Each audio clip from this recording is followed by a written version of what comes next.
Omai Emapa, Michamo Emma Makwaba at the Mobile Petros TV. And also Ochediampon, Nasida Efatano. Samson I also was said that Efatao. Sanse, when I will have video, now celebrate, or share, na unia Ghana niso, ensa a camp. Abusian for and also a day and a yaba abeche. And a good news. Now good news in anything.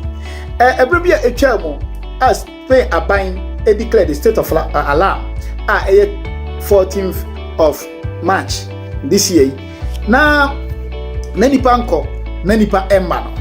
Abayin who said a human bebre ever say, a man for Sika Sembe Basa, and inti or the Shishabi Egu na Kwemwa, said a beboati mamufo, now Moha so I can hire or Mokakra. Na, and no Achino, Cecilia, coronavirus Yarena Sati Tisi, and inti Sao Yen no air sign Abba, and inti Abayin assign Ashase Ede, renew sa, and Shishena or the Egu na Kwemono. And inti Enra 30th of September, Abayin a publication or public domain. And then I'm a person no ebeka ho asem na ye share eninti sadam Canada no onsa eka video ya share na unia ensa enka bi na onsa ka video no so subscribe to the channel na afi adoma na wo onsa ni fa so wase no fa onsa boso na do onsa boso a abribi a me video no onsa beka na automatically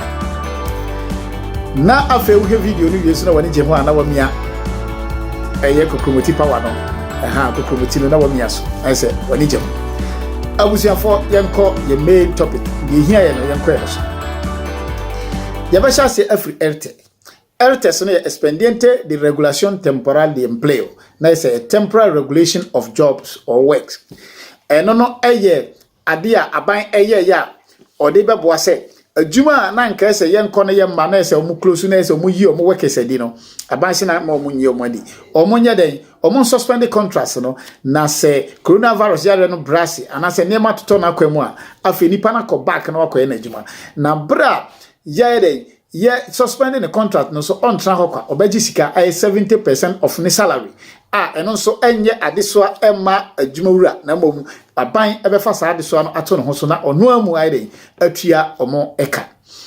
eno na last day ananka sikai asa na nsen na meka se na amanfo bisa me na meka ho asem na aba mom pese oyi dey o renew na mom na nko pese oyi dey o change conditions no na o reduce no na eye kuo miensa eye aban omo different the right of workers syndicators ene adwuma ewura mo trans no omo nyina na no fieda anajo ena omo timi dey enya antiase ewo mo ho se yagye atum se nhihya aban aye ni nyina no eye enenti eden conclusion ene bai conclusion bai nyina ne se obi ana wo erte no ende nra no automatically aban renew e the amount up to 31st of January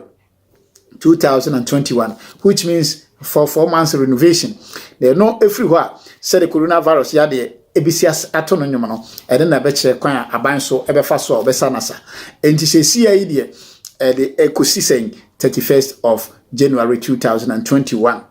Enti abusiafo na de ho no na ena sika no so na nka aban pese o yede o te so na o de 50% of your salary, but eno so e ko na wie no na se aban ene nkrufo akomi no amekan enya entiase se enka 70% na and this means say sika na wo gine wo airtime ending nra no se werta no da so stay a obe continue agise sika na up to 31st of January 2021. Abusiafo yenko edan han so edan han so said the aban first or the toto na kwem no say wo hu se niam esan aginsem nti aban san renew ne say sesia ebia na obi ontua ne dan ka ebia na wato ontua ka ebia na wahan ontua ka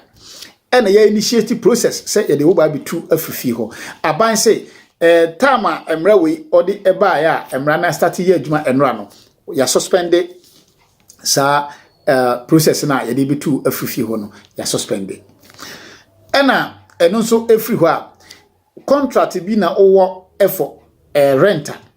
esese omo renew no up to 31st January 2021 and also ye extraordinary renovation and also ye renovating no na find yemfa emma or the clause bi she say and with exception say nipa kro na opese ogi dan no na oyusu na wadi kan abọ amane ansa na ode aban de emre eba na aban akire mu ana okire se saa nipa no na bia ono so ni ba biti eni nti no ogi dan no wabetrim permanent ana se ni busuani aye ni nuclear family no ebusua ana se ebusua eye tight no se ebusuani mu bi nipa na ogi eden edi amano Spain omofra ebusua mi first blood enti eno me ka me chechire ma ye tambe boy enti sa nkukrufo ni bi na ogi di amano na eno no nso no enkire se waka na otu na mom esese ayuntamiento na owo no ana area na owo no so aban etimi alternative place ema woko na sesi ye beka se ba bi wo ho a nipa nko na nipa mba ye wosimi betu nipa ma na kotra bonten coronavirus time is impossible enti se ye alternative de ma enti in short no na aban pese o kire se ma yintu bi amfiri ni demo ena obi nso a ono so sa pandemic ya abai a nansen adwuma bebre wo ho a entimi ema ne hom ne sui na se ahokire wo ho na ontimi ntua dan ka se dan no ewura no eye grande tenedor anaso owodan bebre banks no ne foreign investors na o ma to adan o mo use anaso a public entity aye ayuntamiento so na o mo so o mo de dan ema han na se o mo ne come into agreement say either say ombeba widen watrada num na se niema eye yi a widen wotua omade ade ama omon kakra ana se obeche dan num rent no ama wotua mu half every month ana se ode ebeche okra ko si se de maiden ebeto na akwa eniti abusuafo na eno so de ehododo afa yakọ bono social no eye adia na aban aye ahye to hodada a omo ne electricity companies na enya ho ntiase a na omo ye edema abusuafo a na omo vulnerable situation na ese vulnerability no aye mo esanse omo a erte paro ene obi kura ho anu amu wo n'adwuma na enso no ahokire aba no aban se or the share first say omoma omo bonus share I bet percentage bi a free or light base so every month or say omonya den omo renew saa de no emfa nkosi 30th of June sanse yeni se sabre awo beba awo ba nso nipa yusu light more aha nti nipa no ne ho kire na awo bede no nti awo de no nso a the problem beba eni nti aban se ma yenye den yen renew eman up to 30th June 2021 na free hoko no de so bi epese onya bonus share na na se obe use first conditions na first na e faso a enya bonus share no I say familiar numerosa supernumerosa monoparental disability ne whatever no na afi free 30th of June 2021 obe faso a obetumi ade enya bono social no ebi afei eno efri ho a eye Spain aban de hyebi ato na kwan mu se sesi ya yare no eya aginsemu eni nti no nhyehyɛ omaye ne se eye kura ana community a omoye up to omoye more than 100,000 yebe hu se sa more than 100,000 no nipa 100,000 emu 500 aye infected with coronavirus no say omo go to restrictions say omo go to restrictions ena eno nso no omo aye test coronavirus test nso a omo ye 10% omo mu 10% attest positive omo nso say omo go to sa ayi no or 100,000 more than 100,000 population ena afi so sa 100,000 population no ohwe omo hospitals na omo usis a unida de cuidado intensivo salas na americano eno nso nipa omo ho no nso eye up to 30% 35% econo omo nso a difficult situation as almost some good restrictions. And these are three conditions we any edition. Now community affecting of Madrid. Since here Madrid a unipa 100,000 be a 780 ena test positive. Ena afin so say ye test and so out of test on way na 20% issue positive, which means said Comunidade de Madrid atrateno and what 500 no and every usis so a Comunidade de Madrid and so ebro more than 40% and 35% so na aban atwa dia to nti Comunidade de Madrid de omo de more affected by 10 municipalities more affected and nti abusianfo aban aye de say na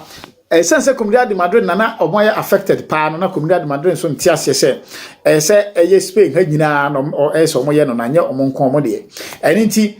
na yenim se Comunidade de Madrid engine tum ko aban ehemra ne se within 48 hours enra o publish ye ne se yejuma